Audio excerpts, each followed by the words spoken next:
My name is Cherise Bun, and today's topic is confronting whiteness in higher education and in the workplace. Today we're going to talk about that, but our next webinars are coming up. There's 2 more this year scheduled. So one is October 25th on a Wednesday on building a model for professional development and mentoring the next generation of women from some folks at George Fox University. And then in November, we have a webinar called Transforming into a Learning Organization on the 15th of November, which is happening on a Wednesday as well. And that's from some folks here at the U of O. So with that, I'm going to actually get into the webinar. So again, today we're talking about confronting whiteness in higher education in the workplace. I'm Cherise Bun, and I am the Oregon Women of Higher Education Director of Education this year, and I've been in charge of the webinar series. I'll get into a little bit of why we're sharing this topic later, but I did want to give a brief introduction to that. So today we have specific learning objectives. We're going to investigate the culture of whiteness and how this may impact our lives here in Oregon. We're going to identify the stages and process of the white identity development model. We're going to deliberate how whiteness affects our work in higher education and also identify ways to challenge whiteness in the workplace. So the webinar agenda is, I'm going to begin with an introduction, a little bit about myself. I'll be framing whiteness and white identity development. I'm going to talk about some specific cases of whiteness in institution of higher education. And then we're going to talk about specifically about confronting whiteness and developing a toolbox of ideas to help us. There's a call to action that inspires me to continue to do this work. And then we are going to have some time for questions at the end. So to start out with, I wanted to tell you a little bit about myself. So I'm Cherise Bun. I'm an international student advisor here at the University of Oregon. I was actually born and raised here in Oregon. I grew up in a small town with a population of about 2,500 people. So I definitely understand rural whiteness and kind of how you can be raised into a culture of whiteness here in Oregon. So one thing I often share when I talk about whiteness is this story. When I was a little girl, I grew up with a bunch of kids who were traveling to and from Mexico every winter. When I was in school, I was always super curious about that, and I would ask questions about why they were traveling. And actually, I was told by some teachers and other adult mentors, including my parents, that some kids were more lucky than others. So I was actually told that the students that were migrant workers were just luckier, which I find really ironic on a day like today when we're waiting to hear more about DACA and what has been decided by the current administration. To say that those kids were more lucky is just false. So no one actually talked to me about the reality that those kids were traveling to and from Oregon to make money because of the inequitable economic system we've created here in the US. That I was a farm kid, and that people that were farm kids, such as myself, definitely benefited from some of those inequitable systems. And that, you know, that the reality of it was that Mexico's resources had actually been drained due to the privilege we continue to perpetuate for our own economic systems. I could have easily stayed in my hometown. A lot of people did stay in my hometown, stay on the farm, get married to somebody local. But I always wanted to see more of the world and understand more about our global existence. So I actually studied abroad and joined Peace Corps after college. I was always interested in the civil rights era and here in the US and women's rights, but I didn't necessarily see how I fit into the picture structure of racism until I started my program at Oregon State University in 2013, when I was confronted by the systems of racial inequality. Throughout my grad program at OSU, Oregon State University, great program, by the way, we discussed student development theories, including the one that I'm going to share with you today. But mostly we talked a lot about whiteness and what it means for us in higher education. So before I go too much further, I just want to acknowledge that viewers may be at all different points of their white identity development and understanding of whiteness, and that's totally okay. I'm giving this webinar as a tool to help facilitate the learning and engagement. So, framing whiteness. First of all, I'm going to talk to you for a few minutes about whiteness. To start with, I want to mention that whiteness is a social construction. Throughout history, we have created this concept of whiteness, and it has changed over time. So if I had rights to Disney, I would actually share this clip from you, from Swing Kids. But since I don't, I'll just describe it to you. So a quick summary. Swing Kids is a movie set in Nazi Germany that shows the experience of young German men going through the school and being indoctrinated into the Nazi regime. It's a very powerful movie and really helped shape my interests as a young woman in social justice issues in our world. There's a particular part of the movie, which is what I would show you today, where Thomas and Peter sit in a classroom where they're explained how the Jews are inferior and how to even identify who is a Jew by the curve of their nose. The guy actually takes a giant ruler and points to the curve and talks about how this is how you know who one is, and this is how you should respond. The scene is incredibly haunting and frustrating. If you look it up on YouTube, it kind of gives you, it gives me the heebie-jeebies when I see it. It just shows how often society and social situations shape how we identify the in and outer groups, who belongs and who doesn't. In real life, I think that this also applies. So while we may not have, Nazi Germany here, we often laugh at jokes or pictures of things that we find funny, which might actually belittle someone's identity or sense of self. Often we use humor in a negative aspect. Again, I won't be able to show the Swing Kids clip, but I want to say something important. It's easy for us to say that Nazis are bad or evil and that their actions are wrong, but are we taking action every day to fight the ongoing racism and white supremacy radiating throughout our world? Or are we chilling out and ignoring it? It's a simple question, and it's an impactful question. We'll get back to that in a few minutes, but what the Nazis did and what's happened throughout history is a social construction. It's something that we've created to create some people to be of a higher status and class than others. And with the Nazis, they used propaganda and fear to spread ideology across Europe and the world. So the differences in race have truly been socially constructed. In early American history, immigrants who presented as white went through a process to determine their race. You may have heard that Blumenbach first coined the term Caucasians on April 11th, 1795, when he wanted to emphasize the beauty of white-skinned people. People from Germany and Scandinavian countries, the Saxons, were considered the world's most beautiful people. So they would measure people's skulls to show the ultimate beauty. As with any social construction, the definition of white has changed over the years. Over time, whiteness spread to folks who were not considered white. For example, you might hear folks who have Italian or Irish roots talk about how they were not really white because when they came to America, they were discriminated against and were not considered white. While this is true, today, in 2017, folks who present as white benefit from that conception of race. White folks have privilege.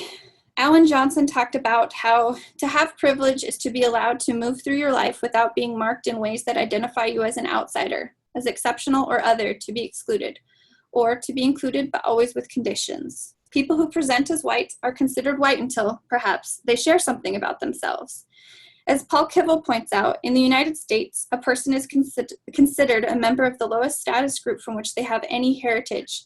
This means that if you come from several ethnic groups, the one that lowers your status is the one you're most likely to be tagged with, as in she's part Jewish or he's part Vietnamese, but rarely she's part white.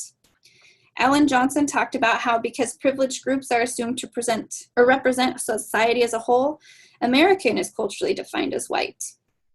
The assumption that a person of color is not American is simply racist. There's no other word for it. It's racist. While some people of color may be immigrated to the United States at different times, to be an American deals with citizenship status. Other is a key word to understanding whiteness and the systems associated with privileged groups. The privileged group creates an us and them mentality.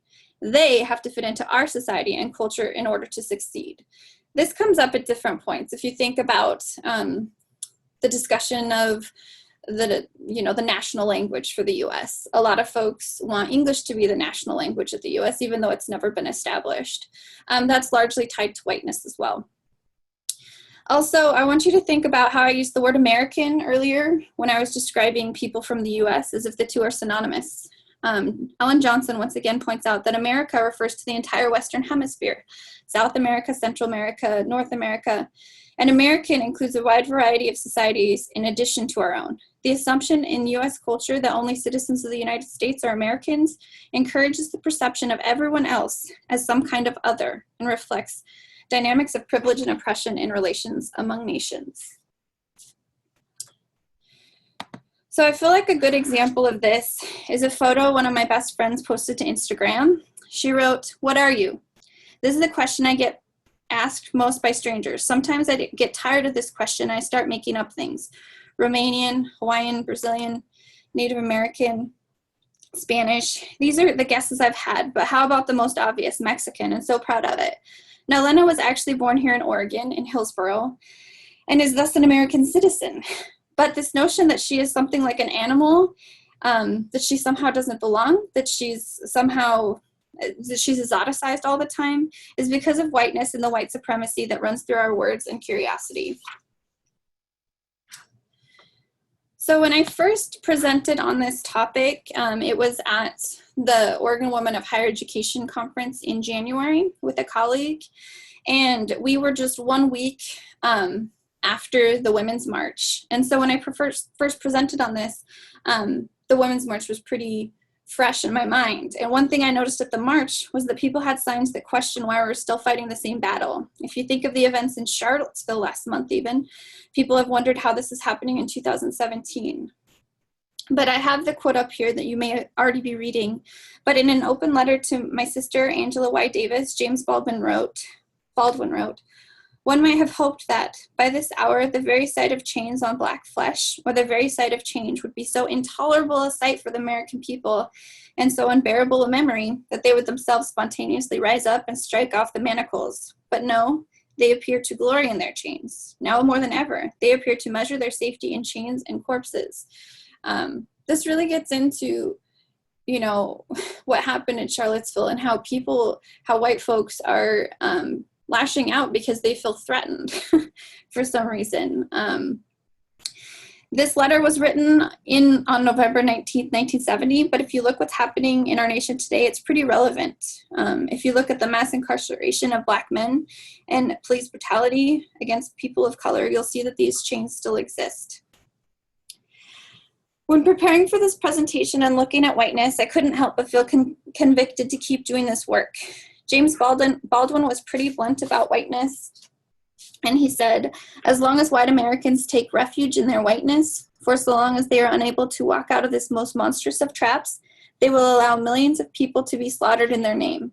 Quite frankly, I don't think dismantling whiteness is for people of color to pull the weight on. I think it's time for us white folks to step up and take on the heavy burden, the heavy conversations, and own the responsibility for what we do every day to either perpetuate or challenge whiteness and white supremacy."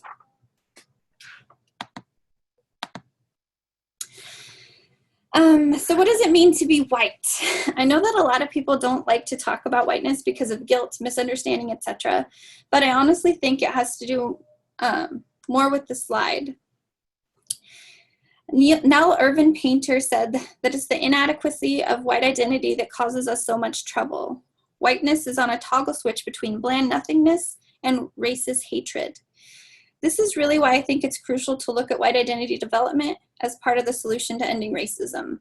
One of the big problems that arises is due to this bland nothingness that Nell Irvin Painter described. White people don't necessarily identify with a culture or race because it's blended together. When you look at white people who begin to travel or study abroad, for example, they are beginning to seek an understanding and a sense of identity. Students will grab onto their roots and try to understand what their race might mean to them. Benedict Anderson writes about nationalism in imagined communities where people have invented images of communion and cultural harmony, where everything's fine. A prime example of this attempt to create a cultural identity is how students choose to embrace their culture or roots for a day by being ethnic for a day with St. Patrick's Day, or even Cinco de Mayo, which brings up other issues as well. So now I'm going to briefly share with you a little bit about the model for white identity development. So Janet Helms is a professor in the Counseling, Development, and Educational Psychology Department at Boston College's Lynch School of Education, who created the White Racial Identity Development Model. This model has two phases: the abandonment of racism and redefining a non-racist identity. There are 6 steps to this model, which I'll go through right now. So the first is contact. People are oblivious to racism. They have minimal experiences with Black people and may profess to be colorblind. An example of this is when white politicians reference MLK's "I Have a Dream" speech, and they talk about how people should not be judged by the color of their skin, but on the content of their character. This happened a lot this past January, around MLK Day, when politicians, a lot of white male politicians, were misusing MLK's quotes, and where it was very clear that discussing race and whiteness has not been part of their experience. The second step is disintegration. In this part of the model, the person becomes conflicted about unresolvable racial dilemmas. They may not believe that they are racist, but they wouldn't want their child to date someone who is Black. During this stage, people are very conflicted. The third part, reintegration. So in reintegration, it's almost as if people take a step back. The person starts to reassociate with their own white identity, and they may blame people from historically marginalized groups for their own problems. So examples include like police shootings and statistics of Black on Black crime. So when somebody's talking about that and somebody says, well, you know that there are more Black people are hurting their own people more than they're hurting white people, or white people are hurting them. It's kind of a common thing to hear in the streets. The next phase is pseudo-independence. So a person will move to this stage after a painful or insightful encounter or event. They may start to reach out to people in the marginalized group. People will be reaching out as an intellectual experience and perhaps will be understanding racism and whiteness through theoretical means. The next is immersion. The person has continued personal exploration and is focused on what it means to be white. The person seeks understanding for how they benefit from white privilege. They continually try to confront their own biases. There is an increasing experimental understanding of trial and error and vulnerability. The final stage is autonomy. So there's an increasing understanding of one's own whiteness. There are reduced feelings of guilt. There's an acceptance of one's own role in perpetuating racism. The person no longer feels uncomfortable about the reality of race. So at this point, I'm going to talk to you a little bit about how whiteness has shown up in our institutions of higher education. So as the agenda had said, we went through whiteness, a little bit about white identity development, and now actually identifying where whiteness shows up in our institutions. So this is just a screenshot of something that happened at University of Wisconsin-Madison and the problem of whiteness. So I'm going to read a short synopsis of this scenario. So Professor Damon Sanjanani is a professor in the African Cultural Studies program at the University of Wisconsin-Madison. He created a course called The Problem of Whiteness that was set to begin this January, actually, following the election, during the second semester at UW-Madison. The premise of the course challenges students to take action. The course description states that since white supremacy was created by white people, it is not white folks who have the greatest responsibility to eradicate it.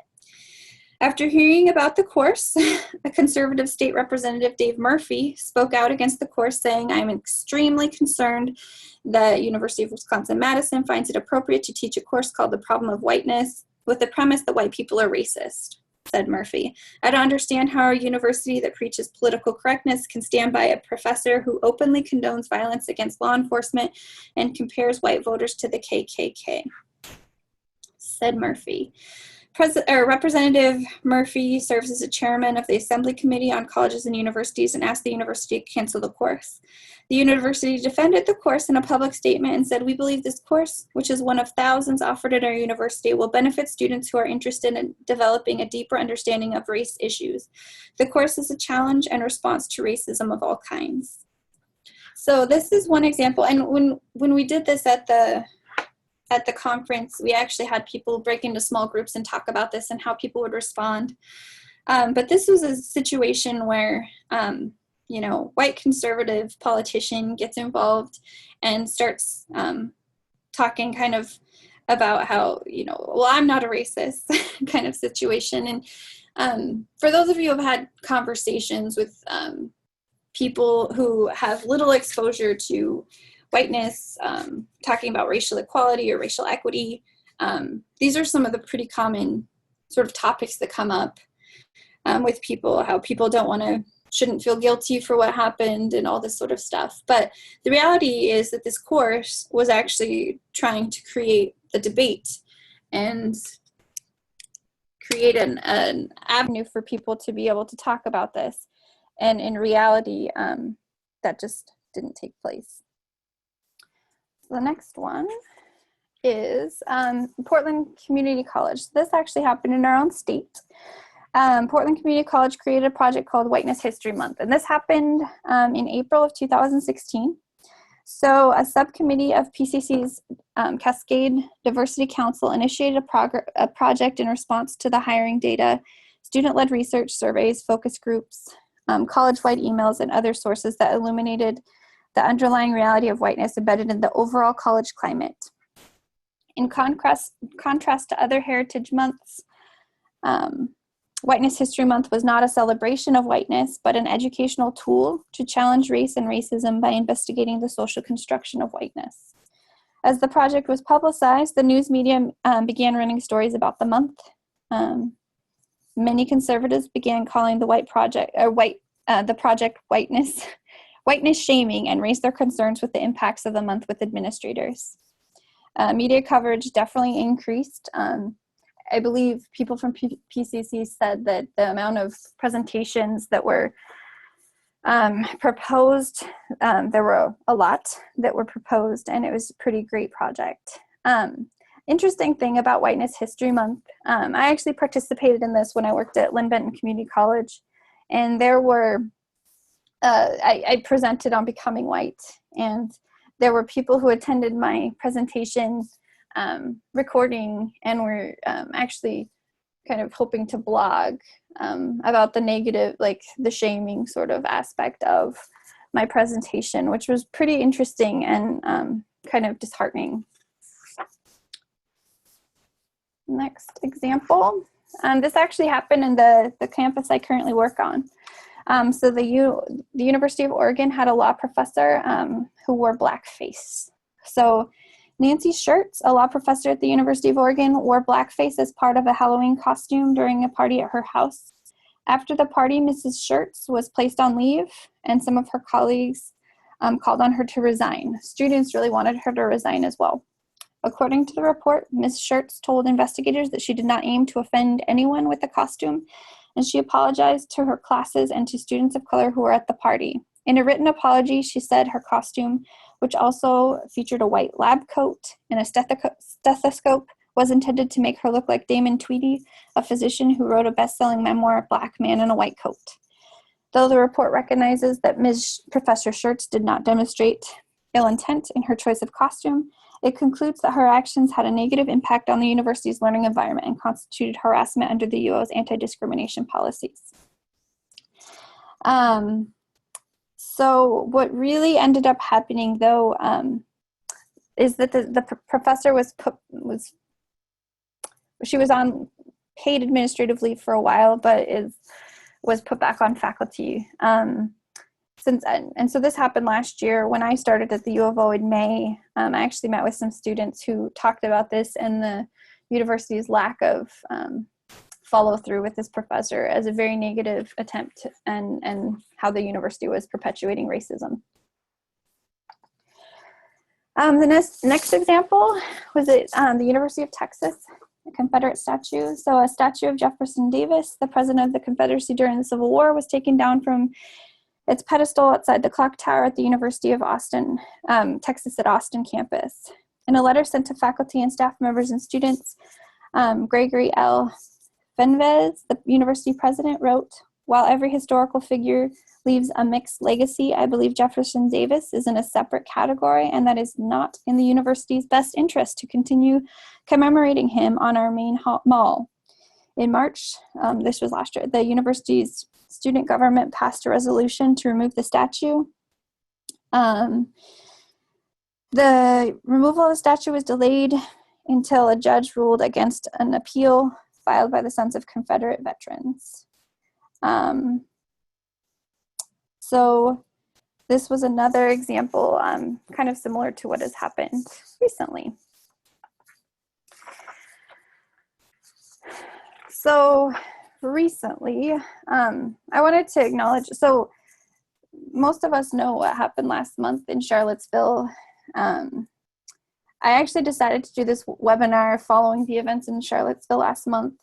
As the Director of Education, I usually facilitate webinars for OE, and when my colleague who had originally presented this with me hadn't had time this year to do this, I had opted not to present on this whiteness webinar, but I realized after Charlottesville that it was really important to take a move forward and to see whatever impact I could have, how important it was to actually talk about whiteness, because whiteness was really at the center of what happened in Charlottesville.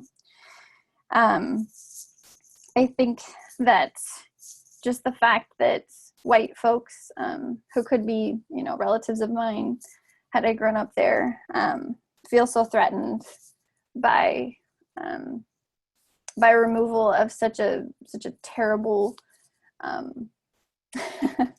such a mark that's such a terrible part of our history. I think that people are really trying to grasp onto whatever they can understand and make sense of.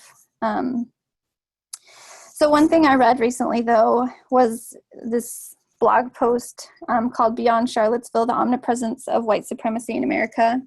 And in it, it's Willie Dwayne Francois III wrote that our challenge is not to make America great again. We have an obligation to remake America. And I thought that was incredibly true, because I think that so much of whiteness in America is that we've never really come to terms with the genocide of slavery we've had here in the U.S. And in order to actually move forward and do something, we have to acknowledge that and then begin the process of change. So what now? If I'm completely honest, the material I've shared with you overwhelms me sometimes. It could be easy to get frustrated, be unsure of what to do, and scared for doing something wrong or not doing enough. The important thing to know, though, in my opinion, is that it's important to do something. So one thing I haven't talked much about is white women's guilt, and I did want to talk about this as we are Oregon women in higher education. As a white woman, I think it's important to tell you all that when I first went to OSU in 2013 to begin my master's program, I suffered from a lot of my white identity development and a lot of white women's guilt. I was pretty clueless about the reality of race in America and unaware of whiteness as a whole. If you ask anyone in my cohort, including people who might be listening to this, they'd probably tell you that they were able to experience or see what it was like for me to go through my own white identity development throughout our 2 years together at OSU. It was really hard, and it in my opinion, it sucked. But to be honest, it was so valuable. I think that as I worked through my own personal white identity development, I'm actually able to do something about race and talk about whiteness. And I think that when we talk about confronting it and what we can do, what's an actionable step, for those of us that are whites, we have to do our own work. It's not up to people of color to tell us what to do or to help us through it even, or console us. It's a lot of work we have to do on our own to move forward. So, but to share some actual tangible things, confronting whiteness. I acknowledge that a lot of people on this webinar might have different experiences with whiteness, which is actually really good and really important, because we all do come from different backgrounds. So I think it's important to acknowledge that and almost, be excited about that, because we're able to work together. But when it comes to confronting whiteness, there's this thing a couple years ago, there were these holiday placemats for racial justice. And one thing about when you wake up and you start to learn about whiteness and white identity development, and you start to realize the reality of race here in the United States, there's kind of no going back. And the reality is you're going to start hearing friends, family members, people you care about say things and talk about things in a way that can only frustrate you. And so I think the holiday placemats for racial justice actually give you like a stepping point of how can you respond to certain comments from this uncle who says this really horrible racial slur, that sort of thing. One thing I think is really important is speaking out. So I work in higher education and I work in international education, and the amount of problematic things that come up are too many to count. There was one example at my prior institution I worked at. There was a food drive that the community put together, the classified staff community put together every year, and it was to celebrate Thanksgiving. And I asked, oh, what does that mean? And they said, you bring Thanksgiving food, so you can bring like gravy sort of things, you can have sweet potatoes, you can bring like green beans for green bean casserole. And I was kind of taken aback, and I asked, well, what do you mean about, there's, why would that be the only food that people eat? Like, what about, we're in Albany and there's a large Latino population. Like, is that a practical, food item to give to the Latino community if they want to participate in this holiday food drive? And they said, well, Cherise, this is the one American holiday we have. And so we've discussed this, and it's really important. And it goes back to that like idea that the only American holiday, or, that Thanksgiving is American holiday, and that it's important that you eat turkey and mashed potatoes and gravy on that holiday if you're going to celebrate it like an American, which is just wrong and very white. And to say, not even to put into question what is Thanksgiving as a holiday, why do we celebrate it? I think that's another thing we could talk about as well. I think also I have here read and engage, plus digest what you learn and keep talking about it. So if you're going to engage with racial equity work, social justice work, it's really important to be informed and to know what's going on and to actually engage with what's going on.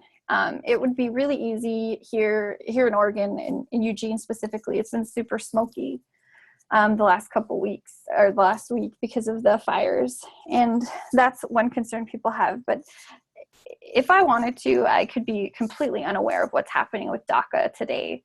But I'm very aware of what's happening with DACA today. And I think it's important that we challenge what's happening. I hope that some people actually skipped this webinar because they were in the courthouse, like in the square down in Eugene, there talking about what was happening and challenging what's happening right now, because it's really important to be doing that, to comfort ourselves in our own whiteness just is not acceptable. I think also with the, I said read and engage, but digest the information. When you start to talk about whiteness and you start to challenge what's happening, it's really important to get into that as well. Sorry, I just saw somebody was here. Engage in internal analysis. Look at your blind spots. One thing is, so I work with international students, and in international education, there are so many problems of whiteness, more than I can count. But I think it's really interesting, and we need to make sure that we're not taking advantage of students. I think the idea that people of color have the burden of work to do is just completely unfair. I think so there's this quote, from the perspective of the privileged, the lives of people of color, of the poor, and of women who are interesting for their entertainment value. Asking Black students to perform on cue and provide a Black experience for their white classmates can be seen as voyeurism at its worst. With international education, I see this all the time where international students are asked to be on a panel and automatically they become the representation of all international students. When you ask a person in a meeting, the token Black person in a meeting, when you ask, what do you think about this? Or what does your people think about that is even worse. But that idea that that person represents the entire culture is super problematic. And what we need to do is challenge that and say, like, no, that's not what this is. That's not what this is about. Also to have intergroup dialogue. OSU is a really great example of intergroup dialogue, and I really appreciate that. The next thing I wanted to say, so before the final slide, I wanted to say briefly that what I was talking about here is whiteness. And again, this was all from kind of my perspective, my research I did. We didn't even go into the intersectionality that people face with being white and poor, which if you look at what's happened in the last couple of years, you could write several dissertations on what's happening right now and how it's impacting the white and poor. What it's like to be white and a woman, white and part of the LGBTQIA population, or white and an immigrant. But we have talked about whiteness, and because whiteness and white supremacy dominate our world, I think it's pretty important that we do some work in that. This next thing I like to share is a call to action. So Beverly Daniel Tatum wrote in Defining Racism, Can We Talk? She said, sometimes I visualize the ongoing cycle of racism as a moving walkway at the airport. Active racist behavior is equivalent to walking fast on the conveyor belt. The person engaged in active racist behavior has identified with the ideology of white supremacy and is moving with it. Passive racist behavior is equivalent to standing still on the walkway. No overt effort is being made, but the conveyor belt moves the bystanders along to the same destination as those who are actively walking.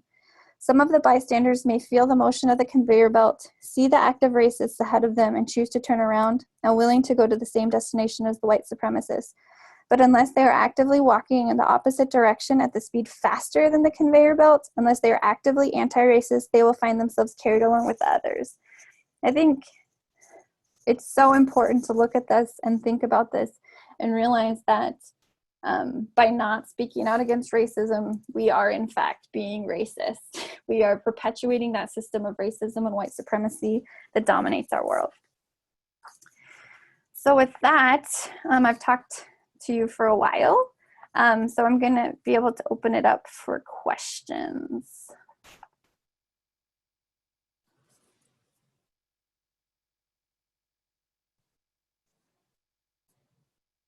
Are there any questions? You can feel free to type something in the box. Cherise, this is Leah. Oh, hi.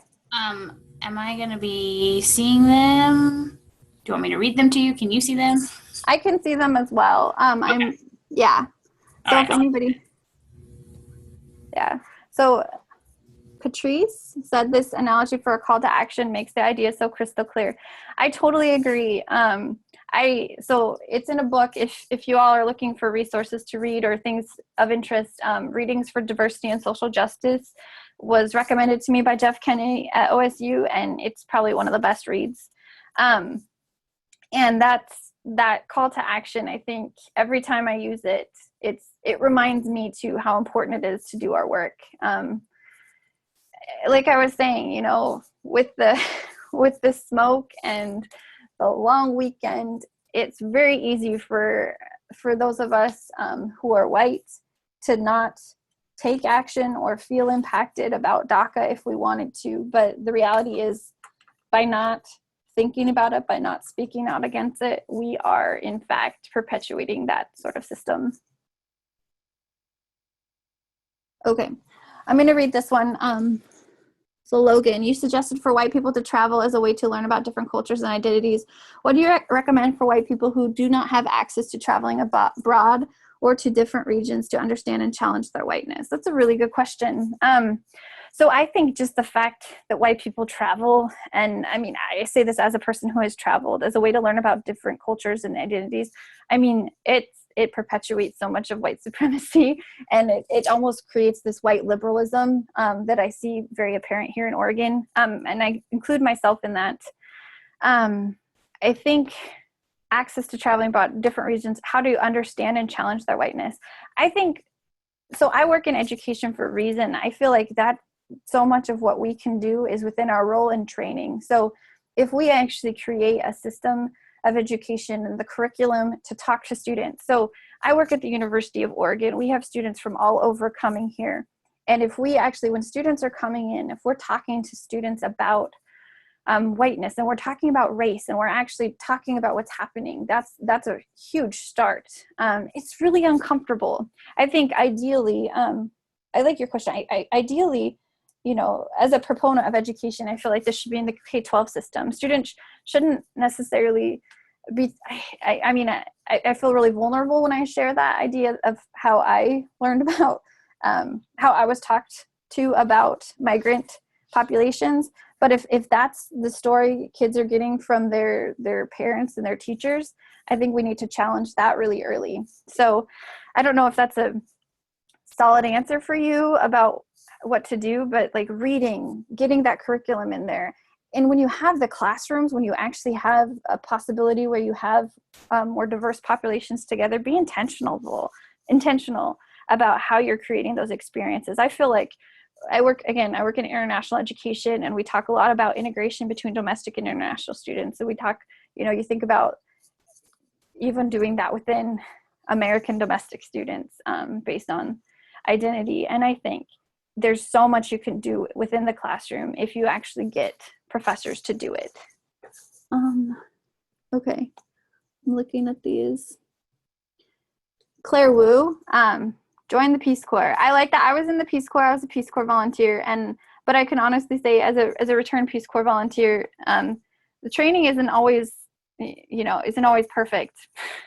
I still did 3 years of Peace Corps technically, without understanding fully racial inequalities. Okay. So Jay Chin said, agreed on the traveling piece. I think that what has to happen is tied to service learning. Yeah, I think there's so many opportunities in higher education with service learning that you could definitely do things. Okay, Ariel, as administrators who are not direct educators, how can we help move students who present in the reintegration phase of white identity development to redefining a non-racist white identity? Students. I mean, that's a good question.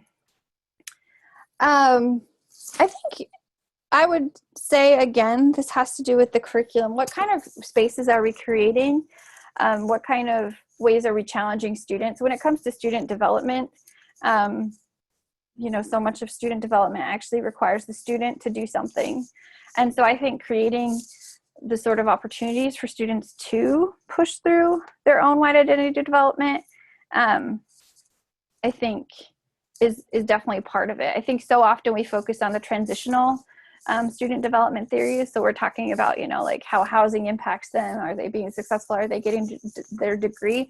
But are we actually creating, you know, knowledgeable global citizens? I think is a totally different question. Okay, Chinyi said, honestly, you can challenge the construction of whiteness by seeking out and actively interacting with different cultures in the US alone. Travel is one way, but it's not the only way to recognize and understand racial privilege. Totally true. I think, yeah. So you mentioned service learning. Chinyi, one person did, Chinyi mentioned interacting with different cultures. I think one of the biggest challenges we have in front of us is that people stick to what's comfortable because of whatever their safety concerns are, because of how we've constructed this difference. And I think going out into the community, learning from people that you don't identify with, learning with them, interacting with them is super important. Are there any other questions, thoughts? what was the name of the book on social justice? So the book I recommend is called Readings for Diversity and Social Justice. It's like a compilation of different, it's on all identities essentially, and it's really good. There's also Teaching for Diversity and Social Justice. That's a really important addition to that. It's like it's a textbook essentially. Ariel mentioned AmeriCorps as a good opportunity to work with underprivileged, under-resourced populations. Yes, for sure. I think all of those things, encouraging students and encouraging ourselves to continue to do that work. I think some